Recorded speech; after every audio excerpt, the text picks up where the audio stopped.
BL cooking চ্যানেলে সবাইকে স্বাগত জানিয়ে শুরু করছি আজকের প্রথম রেসিপি চিকেন কষা। এটা কিন্তু খুব সহজ একটা রেসিপি।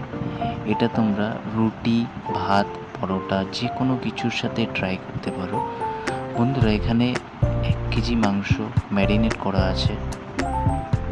বন্ধুরা, এখানে যে উপাদানগুলি লেগেছে সেটা হলো পরিমাণ মতো নুন, 8 চামচ কাশ্মীরি লঙ্কার গুঁড়ো। এটা দিলে কালারটা খুব সুন্দর আসবে।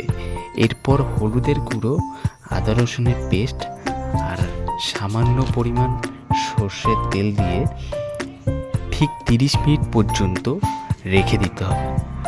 তো এরপর আমি ভাজা আলুটাকে আমি নামানোর পর এরপর কেটে রাখা পেঁয়াজটাকে কড়াইতে দিয়ে দিলাম।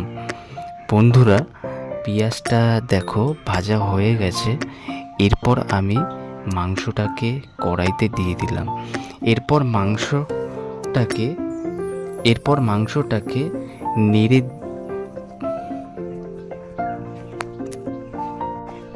মাংসটাকে নেড়ে দিয়ে এটাকে 15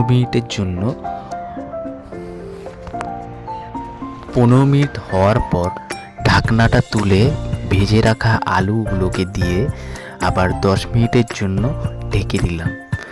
10 মিনিট পর ঢাকনাটা তুলে দেখলাম মাংস থেকে তেলটা ছেড়ে দিয়েছে। এরপর আমি কিছু পরিমাণ জল দিলাম। বন্ধুরা, তোমরা এটাকে খুব কম জল দিয়ে কষা রাখতে পারো। এরপর 10 মিনিট পর ঢাকনা তুলে দেখলাম মাংস পুরো তৈরি। বন্ধুরা, এই রেসিপিটা তোমরা লুচি, ভাত, পরোটার সব কিছুর সাথেই তোমরা ট্রাই করতে পারো, খুব সুন্দর লাগবে। বন্ধুরা, আমার এই চ্যানেলে প্রথম রেসিপিটা দেখার জন্য অনেক ধন্যবাদ সবাইকে। আরও দেখার জন্য বন্ধুরা আমার চ্যানেলটা সাবস্ক্রাইব করে দিও। নমস্কার বন্ধুরা।